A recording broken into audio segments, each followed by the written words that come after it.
Hello, podcast world, fellow horticulturists, lovers of plants, gardeners, family, and friends. Welcome to Shrubby Buddies, the podcast, friends with woodies for garden goodies. I'm host Matt Guthrie. And I'm host Tim Fleischer. Coming at you from Central Ohio, Zone 6B. We're just a couple of public horticulturists and certified arborists with experience in education, landscape design, gardening, retail, and wholesale. So grab a drink, polish your pruners, dust off that kneeling pad, and let's get down to business.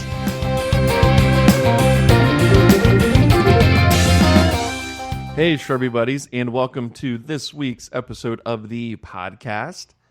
I am host Matthew C. Guthrie I, joined with my best good friend, co-host and partner in crime, Squimmy Timmy Fleischer.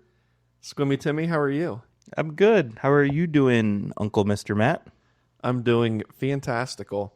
Good. Just sitting here and enjoying this podcast episode with you. Yeah, it's nice. It's rainy and overcast, and I enjoy that. I do too. It's a nice little view out the window today. We sure have gotten some rain.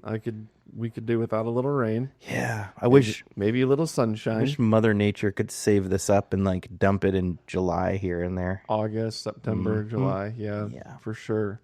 So Tim, what has been going on in your world of horticulture / family life, all of that good stuff? Anything fun and exciting to share, or status quo? Friendly reminder, Buckeyes are reigning national champions in football. Oh, thank you. I forgot about that.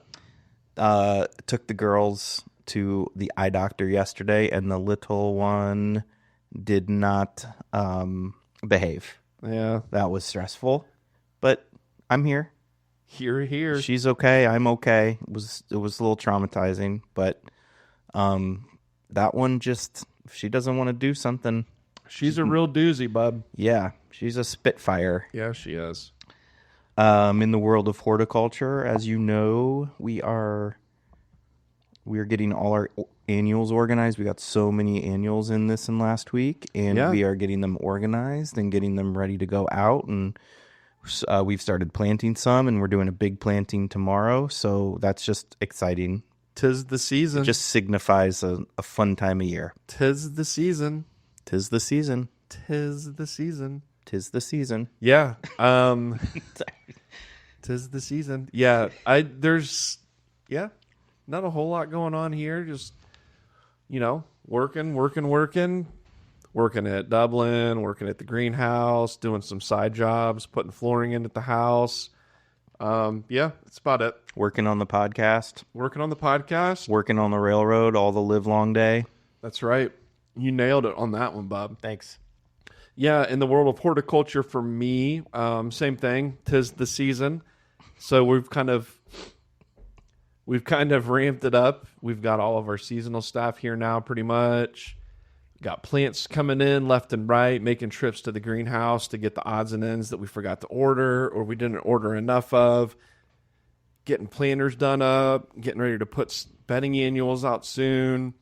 All of that good stuff. Got trees to plant. I mean, every year I feel like I'm behind the 8 ball on everything. And that's just, we'll get it done. The life of a horticulturist, I suppose. We'll get it done. And so by the time we get it done, we'll have to do a lot of watering as well. Yeah.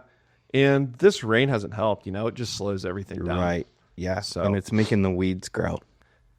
Yeah. So we can't spray the weeds anyways. No. Can't really get in the gardens. Some of them are pretty flooded. Mushy, weedy, messy. That's okay. Muddy. We'll get to it. So we'll get back on track, Bob. Don't worry, okay? Yeah. Oh, I'm not too worried about it. Here comes the dogs. Dogs have busted in. Ruff, ruff. So, yeah. So that's all you got? Yeah. That's all I got, too. Stigma anther pollen style. What's a bloomin' crocodile? Squimmy. What's a bloomin'? That's so groovy. Okay, so lots of great new things blooming this week. I'll start with the bad one, Dame's Racket. See it growing along the edge of the roads. And everyone confuses it with garden, like a garden phlox. Phlox, yeah, but it has the wrong amount of flower petals. Yep. So could Google that, but it's not the same thing, and it is gorgeous, but it's an invasive, so no good. Get that shit out of there. I've noticed specifically 3 salvias blooming in my gardens. That's Salvia caradonna, a.k.a. caradona. Not sure how to pronounce that one. Caradona. Yeah, the Avett brothers think I should pronounce it caradona, so that's how I'm going to do it. Salvia crystal blue and Salvia white profusion. And Salvia wizoui. Oh, yeah. Is flowering. And I say wasui. Wasui, I say wizoui. That's the It's not how you say it, it's how you spell it. As long as you spell it right. That's right. That's right. Our tree peony at home starting to bloom, and the rain is just killing it. It's just like knocking everything down. But there's still tight buds, so hopefully once we get dry, we'll get to see it in its full glory. Nothing like a tight bud. I love a tight bud. Tomatoes are blooming in the garden. I got a couple trees here. Red horse chestnut, which is a hybrid between a European horse chestnut and a red buckeye. And a yellow buckeyes are blooming as well. Centaurea or cornflower, which is a perennial with thin wispy flower petals. Bugleweed, which is a pretty aggressive ground cover perennial. And then a couple of shrubs, Weigela and dwarf Korean lilac. Perfect. Yep. That's what's in bloom, folks. That's what's in bloom. So get out and enjoy it. And if you've got Dame's Rocket, get it out of there. Get it out of there. Replace it with something better. Yeah. So like garden phlox. Yeah. Looks the same, but isn't invasive. Mm-hmm. So. And you know who loves garden phlox? No. Hummers. Yeah, they do. The Hummers love it. You know who loves Hummers? This guy. Who's got 2 thumbs and loves Hummers? This guy. All right, folks. So on to this week's episode. So Mother's Day is coming up this weekend. So early happy Mother's Day to all of the moms out there. But with Mother's Day arising here in Zone 6B, where we're at, 6B, people kind of associate Mother's Day with the last frost day of the year. So it doesn't always work out that way, but it's pretty good. You can use it's a good rule of thumb to live by. It's a really safe bet. Yeah, it's a good safe bet. So with that, the greenhouses and the nurseries are hopping, getting all of their annuals in, all of their bedding annuals, all of their 4-inch pots, all of their hanging baskets in preparation for this weekend's Mother Day. It's the biggest day of the year for all of the greenhouses. They're going to be fully stocked up with plants and all of that good stuff. And if your mom's anything like mine, they love flowers for Mother's Day, whether that be a hanging basket or you creating a pot for them or buying flowers for them to create the pot. Regardless, they love being blasted with bright, colorful flowers. Yeah. So in today's episode, we are going to blast your ass with color and just talk about annuals. Annuals that we've used, we have experience with, that are going to be just give you lots of color, can be used in porch pots, can be used in hanging baskets, all of that good stuff.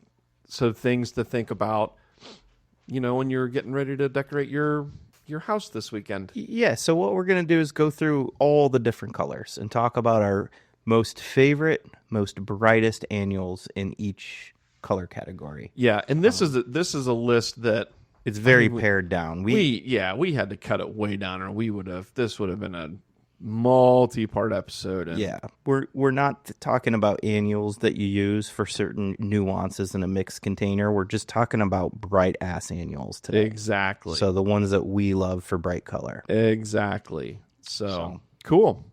You all ready for this? You ready to get your ass blasted with color? Tim, are you? Bring it on. Are you feeling blue? I'm feeling... This weather's got me feeling blue, so let's just start out with the color blue. Okay. So first on the list is one that we talked about. Blue's a tough one, so this is going to be a small list, but we'll be a little heavier on others. But lobelia, good plant for the shade. Blooms a lot, small blue flowers. flowers profusely.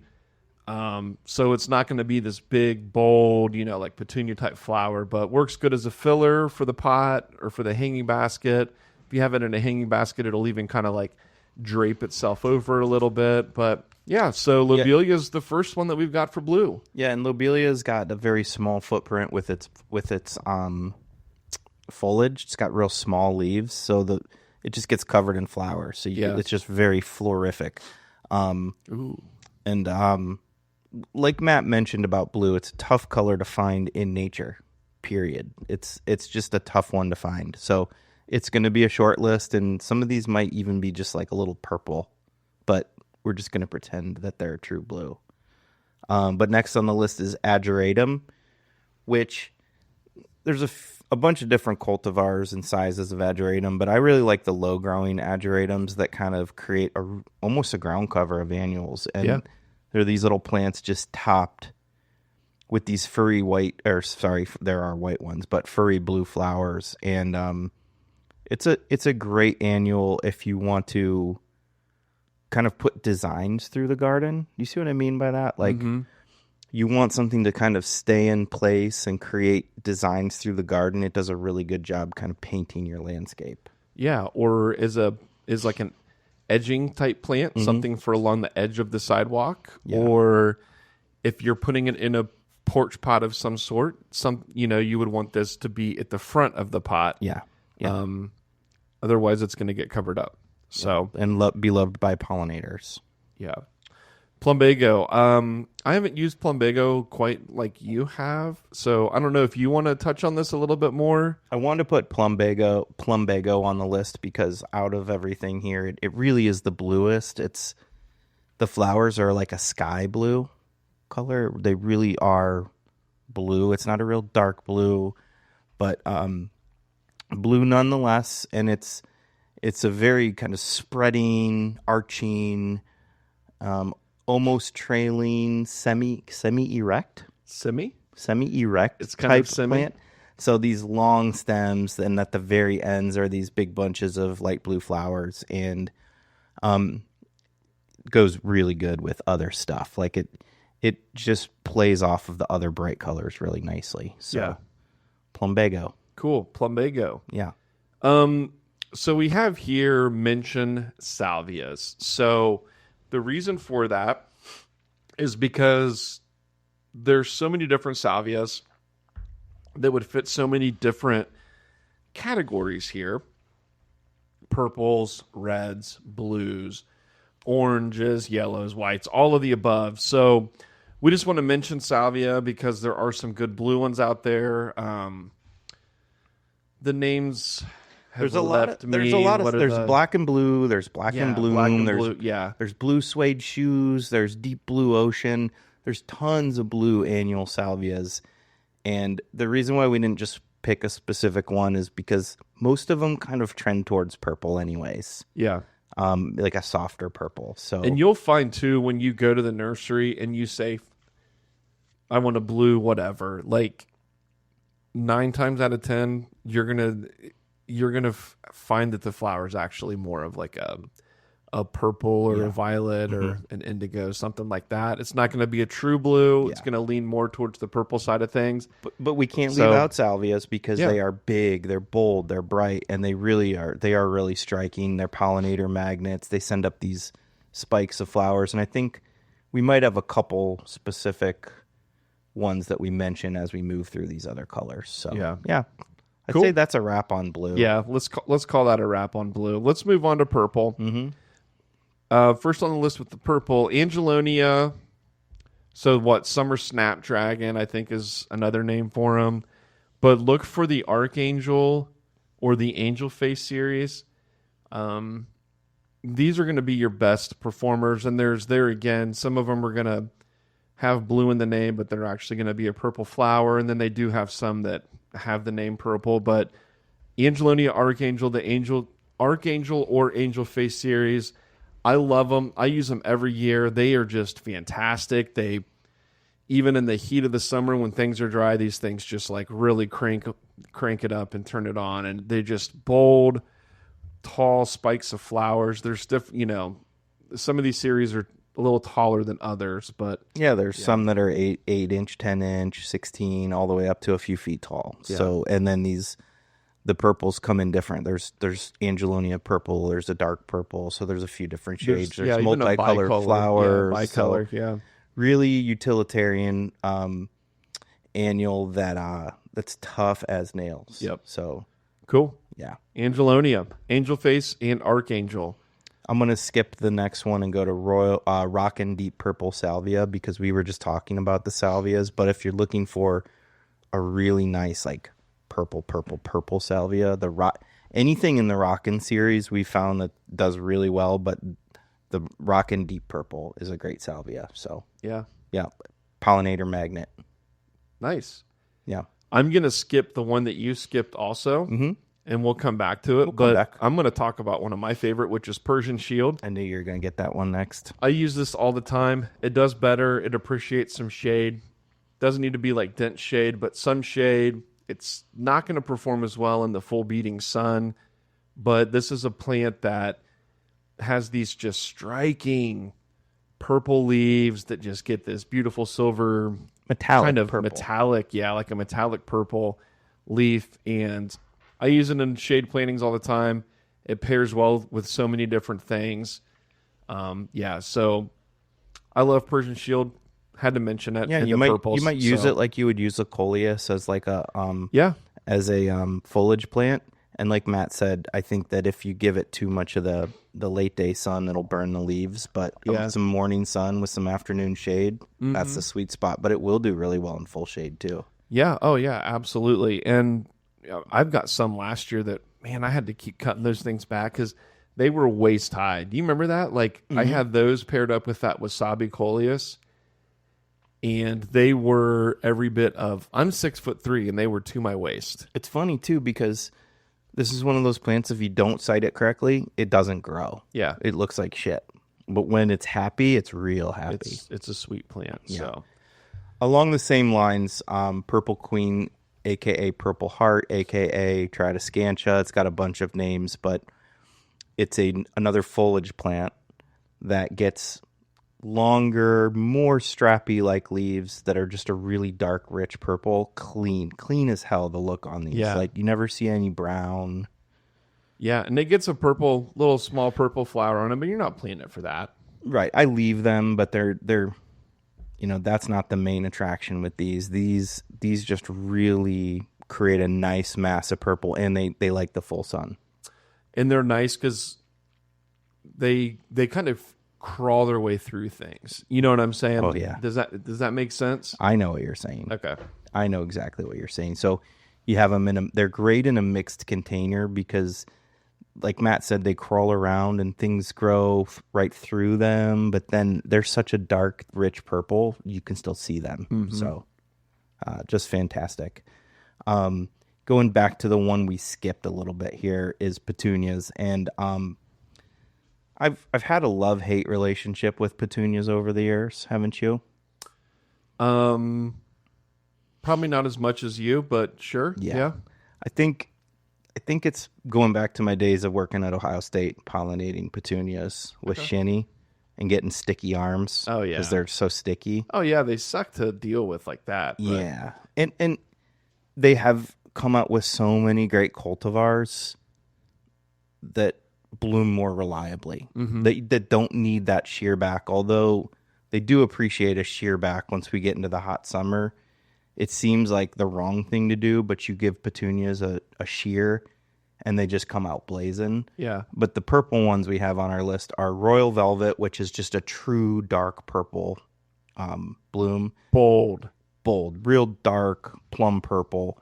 And then we have a blue vein petunia, which is the flowers like a light purple, and then it has these dark purple veins running through the flower. Gorgeous. Yeah. So, and those two pair really well together. So, yeah. And with the petunias there, again, we mentioned a couple that we've used and we really like, but you're going to find a million different variations of purple petunias. I think we we were on Ball Seed trying to look at some different names. There was it was a ridiculous pages and pages of petunias. petunias. So, It doesn't have to be exactly what we're talking about, but just know that you're going to find some banging purple petunias. So last thing we have in the purple category is a grass, Vertigo purple fountain grass. So this thing gets monstrous. This would be if you had big pots, or if you were using it in a flower bed and you had room for this thing to really grow up as like a thriller type plant, and the thriller, filler, and spiller, it's going to get what would you say, 6 foot tall? Yeah, it can't. I mean, it's marketed as 6 to 84 inches. Now, I think that's in the areas where it's going to have its longest growing season. You might get that, but I've seen it get every bit of 5-6 feet here. Yeah, and it's a big plant. Megan turned me on to this one like 5 years ago. She did. On, right. She did. So Vertigo purple fountain grass. Yeah, that's going to give you the big kind of grass texture-y foliage. Dark purple. It's just a giant grass, and anything goes well with it. Yeah. You can plant any annuals around it, and it's just going to make everything pop. So yeah. Cool. So that wraps it up for the purples. So now we're going to slide right on into the pink and bubblegum petunia. So this is I would say probably, if not but probably top 5 best-selling or most-selling petunias. Is it? I would say, right? Right now, it seems to be the tried and true petunia. Yeah. Like, it just never stops blooming, and it's just clean looking. Yeah.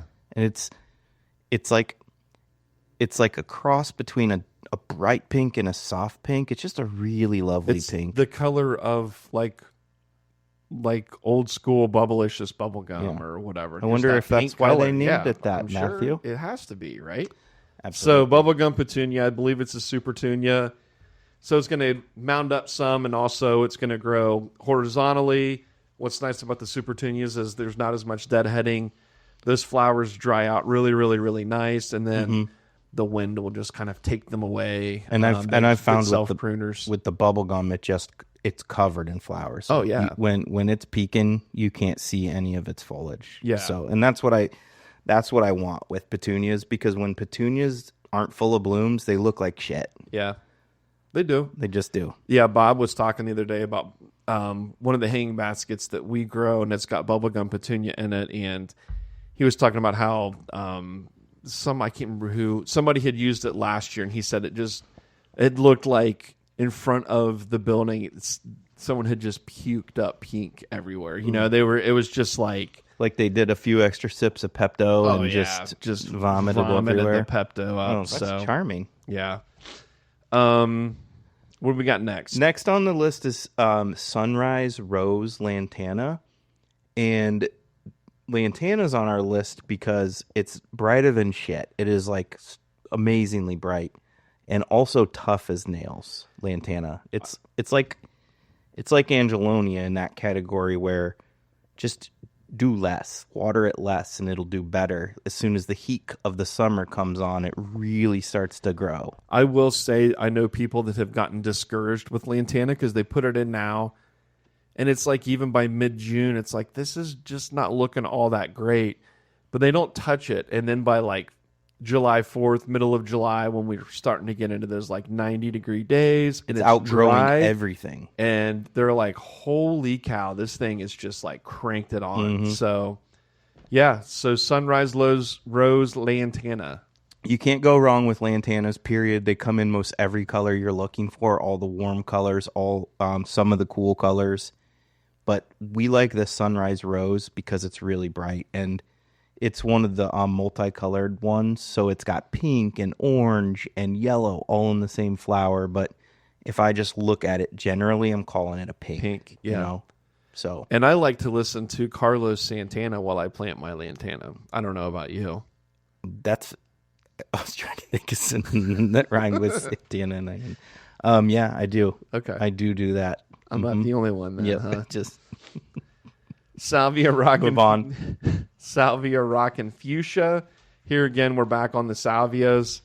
I'm not going to talk a whole lot about them, but just, like any of the other salvias, you're going to get these tall spikes of pink-colored flowers. And isn't the calyx almost like a darker color? Yeah. And then the flower kind of comes out of that is a really nice kind of fuchsia pinky color. So Matt's using huge words here, calyx. I'm sorry. But the base of the flower is like where the petals come from is like a dark, it's almost purple, and then these magenta flowers just spring out of it. And again, it's a favorite of the hummers. And who doesn't love a good hummer visiting their flower pots? That's right.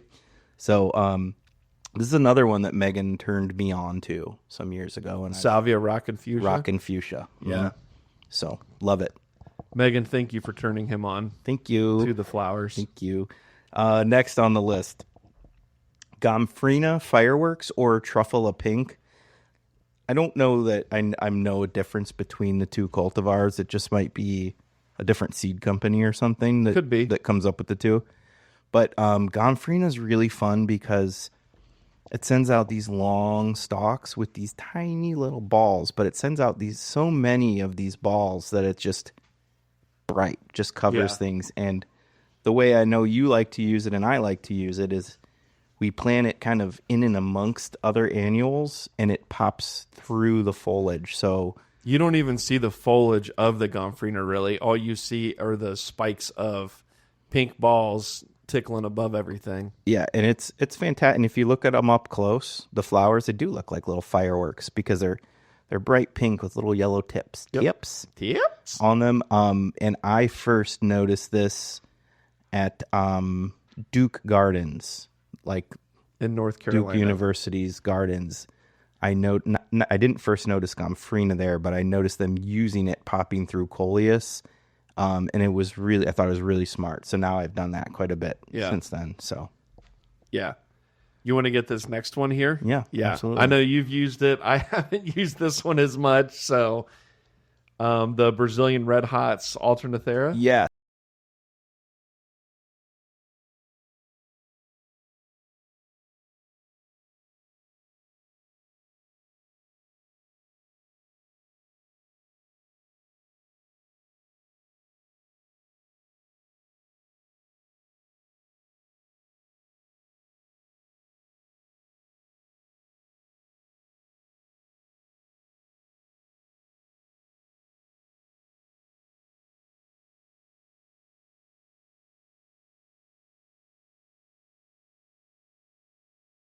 I love Alternathera so much. Like Coleus, they're a foliage plant, and there's some that are purple or lime green, but I've recently fallen in love with Brazilian Red Hots, and the name, I don't love the name because it is way more pink with specks of red, but I know last year I used it as a like a matrix, right? And I had lantana popping out of it. And I can't get enough of it. I ordered a shit ton more this year because I want to really do some big things with it. So big things coming up on Timmy's front with the old Alternathera. I think the Alternatheras are overlooked often. And trying to think of the common name, Joseph's coat maybe. Okay, yeah, is the common name for that. Got me. I have no idea. Yeah, Brazilian Red Hot specifically, that cultivar I've just been loving lately. So sweet as a pink accent. Well, thanks for picking the slack up there on the Alternathera. Yeah, my God. Let's slide into the whites and silvers. This is one that's often not thought about or overlooked because we don't really associate white and silver with this like a big, bold, impactful color, but it is, in my opinion. So you can do a lot with the shades of white and the color silver. So first one is the Angel Wings Senecio. This is one of those big, almost has that kind of lamb's-ear type feel. These big, chunky, white, thick, velvety, furry kind of leaves. So yeah, it's like a Dusty Miller on steroids with just these giant leaves. They're not cut leaves; they're big, round leaves. And the Angel Wing Senecio can be kind of finicky. Like, I've seen them doing really well in shade, and I've seen them doing really well in full sun. Yeah. I've also seen them do really shitty in shade and really shitty in full sun. So it's one of those ones that I wouldn't put all your eggs in the basket. Just try it out and see if you can have success with it. And if you do, then you can try it again. But it's a great, like Matt said, with the whites and the silvers of provide a lot of contrast in your annual plantings. So. Yeah, absolutely. It kind of like, it can make a great basket really, really pop by adding in the whites and the silvers. And it doesn't take a lot either, people. Like, we don't need to be packing these things full of the whites and the silvers, but just using them as small accent plants. So next is Gomphrena Ping Pong White, which is, we won't go into too much depth. It's just like the aforementioned pink, but maybe a little shorter. But the little balls at the end of the stems are white. Little cotton balls. Yeah, and they just create a nice white punch to kind of break up the bright colors. Yeah. So cool, man. Euphorbia is one that I love to use as kind of like a filler type plant. I plant it in with some of the purples, the dark purples, that strobilanthes that we talked about earlier, the Persian shield. And this stuff just kind of like, again, it's soft and it's airy. And when you use a lot of it, it just kind of makes it feel like there's a mist or a cloud around the plants. And you can kind of let it fall and drape and creep and crawl through everything. So I love the Euphorbia. And it's related to poinsettias. Oh, is it really? Yeah, it's the same genus. I had no idea. Same genus as poinsettias. That's why you see the milky sap when you break a leaf. Not that that matters ornamentally, but... Yeah. And I think what's the one Euphorbia called? Like, I can't even remember now. I can't remember which cultivar. Proven Winners has one that's like Diamond Frost. Diamond Frost, maybe. Yeah. Nose candy. Yeah. No, they don't have that one. Not yet. They don't. Okay. In here with the white, so we're going to do something with the big flower, and it's Latte Petunia. And Latte Petunia is by far my favorite petunia. You know that. I look for it every season. I have trouble finding it. We found one recently called Black and White from a different seed company that is very, very similar. Yeah, I think Latte is Proven Winners. Yeah, it's a super petunia. And then the one that we got is from Ball Seeds. Okay. And if you put them next to each other, you can They're tell pretty the difference. interchangeable. Yeah. But again, I first saw this Latte Petunia many years ago vacationing in northern Michigan. I can't remember if it was Petoskey or another. What's Harbor Springs? Harbor Springs. It was one of those ones with all the blooms, and it was effing gorgeous. And they can grow petunias a lot better up there. It just seems. Oh, I lost my. Hold on, people. Timmy lost his mic. What do I have to do? All right, you still there, people? Yeah. All right. So you saw it up in... Yeah. Yeah, it was freaking gorgeous. And so now I use it all the time. It's just a bright white flower with little like black veins in it. And gosh, I could do a whole episode on how much I love Latte Petunia. I hope that someone listening is like, man, that's intriguing, and you can find it, because I have trouble finding it wholesale, let alone retail. Yeah. So I want to apologize for that little mishap right there. My dogs were in the room and they were getting a little rambunctious, and Nissa ripped the headphone jack out of Tim's thing, so he couldn't hear anything. And I know he was. Is that what happened? He got the nervous poops for a quick second, and then Prince wanted out. But it's okay. I've already wiped my bucket and changed my shorts. Okay. So good deal. So I'm all good. Good. Back to white and silver. You want to finish, with your begonia? We've got two left on here. Oh, okay. Okay. Do whichever one you want. Silver Falls dichondra. This is going to be kind of one that you would use on the edge of a hang basket or the edge of a pot. This is one that's going to really just kind of drape over. Think of, not to the same scale of sweet potato vine, but it's going to have that same kind of like trailing habit as sweet potato vine. But this is going to have small silver gray leaves with these just white stems that it just kind of falls over. I think you need to use a fair amount of it because it's kind of a delicate plant. You do need to trim it. Yeah. It will grow way longer than you want it to. Yeah, for sure. But it's not as big and chunky. It's way more delicate than like sweet potato some of these other finers. So wrap us up on the white and silver, bub. Rex or silver series begonias.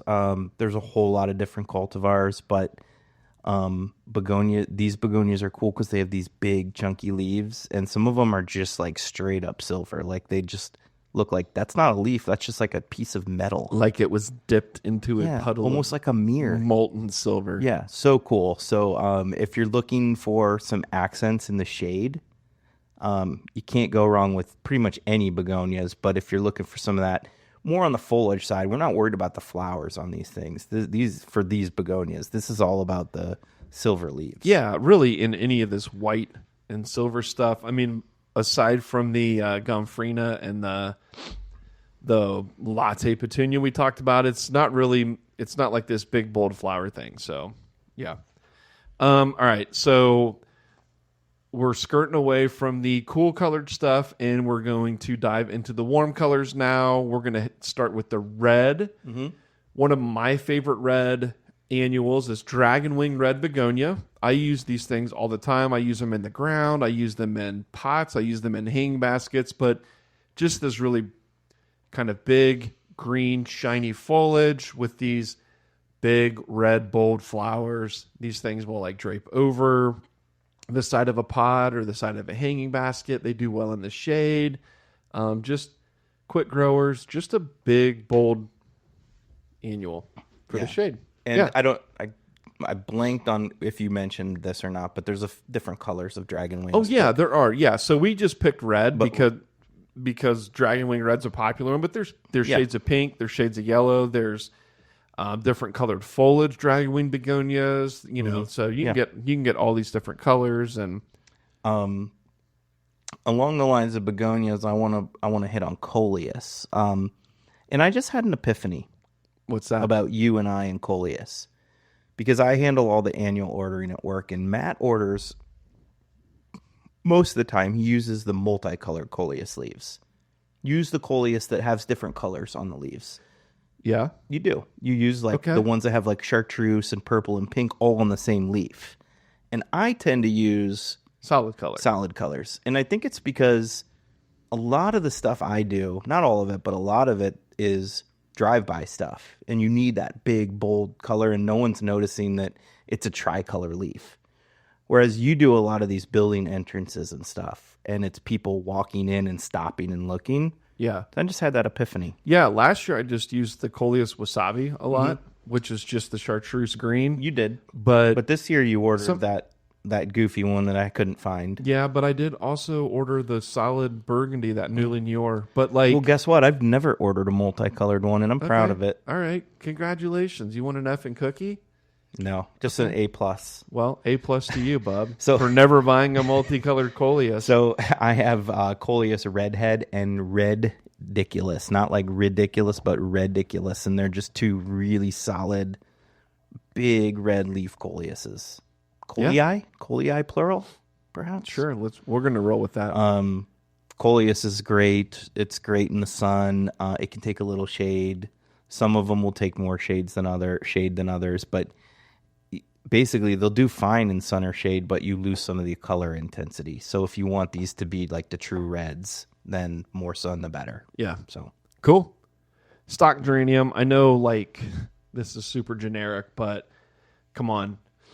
You're going to go in the nursery and you're going to see these guys. These are the big, chunky, big red flower, not like the seed geraniums or like the smaller bedding geraniums, but these big, chunky stock geraniums. You'll usually find them starting in 4-inch pots and then going all the way up into these like pre-done up 12 or 14-inch pots that you can just basically like set on your front porch or drop into another pot. But the 4-inch ones, if you wanted to add red, these guys are going to be, as far as annuals go, about as drought tolerant as anything. I mean, the watering demands that I found aren't quite as high as some other things. But yeah, just red stock geranium. There's a little maintenance with them. The deadheading, if you want to keep them reblooming and looking clean, but that's easy. That is a downside if you have a lot of them. I like the look of them, but going back to Ohio State where I had to pinch geraniums, I could not stand the smell. I still can't stand the smell, but the smell of like the crushed foliage just turns me off big time. Also a little more cold hardy than most people think. When I was at Ohio State, I saw some stock geraniums growing in some campus yard. They'd just been forgotten about, and it was snowing on them, and they looked as good as they did in the summer. So. Yeah. I mean, with you, like you, I'm not. they're big, bold, bright, and I'm fine with people using them. It's not for me. It's not one that I'm going to ever go to the nursery and buy. I've purchased them to give to my mother because she loves her geraniums, and that's fine. I mean, can't go wrong with them, I guess. So it's just, they're not for me. So And just a quick side note, just a little nugget here. The geraniums come in a lot of scented varieties. Not these that we're talking about, but other types of geraniums. And what's the one that people buy for mosquitoes? Citronella. Yeah. Sorry, folks, it doesn't work. No? Am I making garden center people mad when I say that? Probably, yeah. But is that okay? Should I stop? You're probably going to get murdered now. No, you can. I mean, let me just tell you something. Mosquitoes, the way that mosquitoes find humans, a couple plants in your yard isn't going to repel. It doesn't repel them. You need to actually hide your scent, and that's why the best thing for mosquitoes is spray with the most DEET, because it literally makes you invisible to them. Or drink a bottle of vodka. Really? I don't know. Or gin. Or you can rub the citronella plant all over your body. Does it have DEET in it though? And then it has to be DEET. Just rub it in all the crevices. Okay, crevasses. All right, let me talk about chenille plant real quick. Please. Chenille plant is gaining popularity. I'm seeing it more in the garden centers. Yeah. I like to use it. I've had some great success with it. But it's these long blooms that are furry, almost look like caterpillars, just like really long, furry. What else? How else could I describe this? Nah, I think that you described it perfectly. Long, floppy, furry caterpillars that are like bright red. And it's just a cool spiller to add to I wouldn't necessarily plant these in the ground because those flowers were just going to dangle in the mud. They're just little red fur burgers that dangle. Little red dangling fur burgers. Long fur burgers. Yeah. So danglers. Cool plant if you're looking to do something a little different, and I'll bet you can find it. Chenille plant. Last one on our red list: Canova Red Shades bronze-leafed canna. So the Canova Red Shades is kind of the generic name for these, but just a red canna with the bronze-colored leaves. I think the red shades you can get in the bronze leaf or in the green leaf. Either way, we like the bronze leaf because why not? But the bronze leaf it really accents that red flower nice. It does. And we wanted to mention cannas because we didn't have a lot of huge, big perennials on here apart from that. Annuals. Apart from that Pennisetum. Yeah. Whatever. Vertigo. The big ass grass. But this is a big annual if you have a lot of space, and the cannas come in an array of colors. But red is a very, very striking canna. Oh, yeah. And in an array of foliage colors as well. Yes, that's true. Red and green variegated, bronze-colored foliage. Splotchy. Green-colored foliage. They have white variegated blooms. Yeah. I mean, cannas, we could do an episode on cannas. Let's not, we though, not? But let's never do that. Let's just do an episode that we're working on right now. So on to orange. My first orange on this list is hands down orange marmalade Chrysandra. And Chrysandra is like a tropical subshrub. So it, in its native habitat, it grows all season long. It gets rather woody, but we use it as an annual, and it's got super shiny leaves. It has a very tropical look to it, but these super bright orange flowers. The one thing I'll say about care for this one is full sun is no-go. From what I've noticed. Full shade, it could probably do okay, but what you want to do is morning sun, afternoon shade. And you're gonna be really happy about this. Firecracker flower is the common name. Firecracker. Coleus rustic orange. And I wanted to talk about Coleus rustic orange because this is one that it's just a solid colored foliage orange. Very similar to most of the coleuses that I use, just the solid color and not multicolored coleuses, because apparently that's the thing now. Shit. But yeah, so this is just going to be like any of the other coleuses we mentioned that we've talked about in this episode. I think I mentioned wasabi, which we'll talk about later. I've mentioned it several times, but what was the other one we talked about? We just talked about one. What was it? Yeah, redhead. Redhead. Yeah, Ridiculous. Similar to that, but it's just going to have this rustic orange color. This is the truest orange coleus that I've used personally. Yeah. Beautiful plant nonetheless. So, and with the coleuses too, they're going to flower purple. Just go in there and pinch that flower off, because let's face it, that flower is dog shit. Yeah. Coleus, just pinch off any coleus flower, period. Pinch it Don't off. even think about it. I am going to skip ahead to Big Duck Orange Marigold. Yeah, you are. Because I've been using marigolds a lot the last 2 or 3 years, and I'm really impressed with... I like the African marigolds. Again, maybe it's because of this drive-by situation I've got, but I like the big... They're big flowers, and they're big and round, almost the size of a racquetball, almost, right? It's like a cutting marigold. You know what I mean? It reminds you of some of those different dahlias that you can get. I don't know. Like it does. Miniature It has size. a very dahlia-like flower. And these ain't your grandma's. These ain't your grandma's. Here come the dogs. Marigolds. Damn it. Yeah. But I like the Big Duck Orange, and like the geraniums we spoke about, they will need some deadheading. Like if you want them to bloom as best they can, they will need some deadheading. But other than that, just a really great full sun, bright orange flower. Yeah. Speaking of dahlia, we have Dahlia Mystic Spirit. So this is the Mystic series of dahlias. You can get them in the yellows, the reds, the oranges, but we're talking about the orange one here, Mystic Spirit. This is the one that's got that deep, deep burgundy, almost black colored foliage that just really sets off the flower. Now, this isn't going to be like a dahlia that you think of that you would plant for big, tall cutting flowers. Yeah, it's not a double flower. It's a single flower. Single flower dahlia. But the flowers nonetheless are amazing. The colors on them are amazing. And that black foliage just makes the flowers These pop. neon colors against that black foliage is just incredible. So check out the Mystic series if you can find them in your garden center. Yeah, for sure. So I'll do one more. The Landmark Citrus Lantana is kind of the counterpart to the earlier lantana that we mentioned, the Sunrise Rose. But this has more the warm color, so red, yellow, orange, all on the same bloom. And when it's in full bloom, it just reads more orange than anything else to me.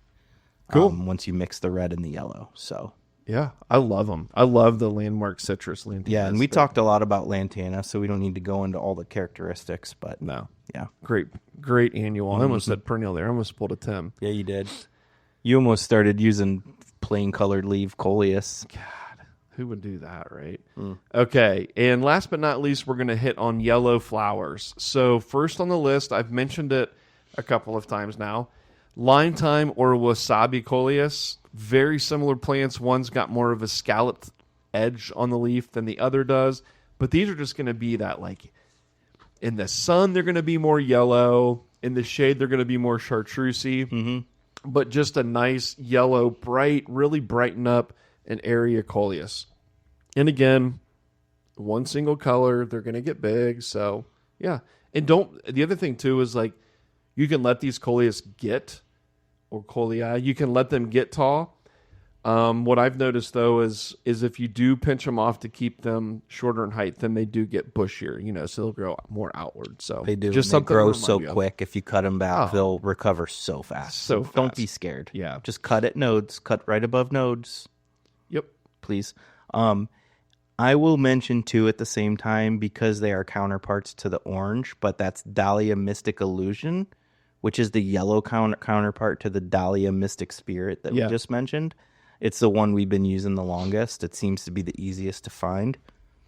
And then the Big Duck Yellow Marigold, which is the counterpart to the Big Duck Orange Marigold. So all the same characteristics, but bright yellow. And both fun plants to use. two great plants. I've used them quite a bit. I used them together last year.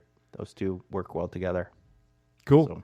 I'm going to hit on begonia again because I've been on this, like, massive begonia kick the past few years. You have, and you've got some planters at some of our buildings that are in quite a bit of shade. So you kind of have to. Yeah. You have to figure out how you're going to use bright colors, get away with bright colors in the shade, right? Yeah, So for sure. But I'm going to hit on Groovy Mellow Yellow Begonia. This is one of the begonia. I'm probably going to pronounce this wrong, but is it bolivinensis? Begonia bolivinensis. And this is going to be similar. Not really. I'm not going to say similar to Dragonwing. It's more trailing. It's more kind of more of a spilling type plant in a hanging basket or a pot. It's more similar to a Dragonwing than a bedding or a Rieger begonia. So, but smaller foliage, and it's got these. The flowers on them are smaller than what you would think with begonia, but they're these kind of trumpety shaped flowers that point to down kind of towards the ground and open up, and they just load up with these things, and they're beautiful. I love this begonia. I often call a trumpet shape that points downwards a bell. Okay. Good call on that one. Bell shaped flowers. So smart ass. Yeah. Damn it. All right, and what's the last one? We'll just finish with a celosia. Kilos Fire is the one that we're using. Kilos Yellow Celosia, actually. But celosia is a neat little plant, often considered coxcomb. Coxcomb is another common name of it. I like that name. Coxcomb. But it's a good one for full sun.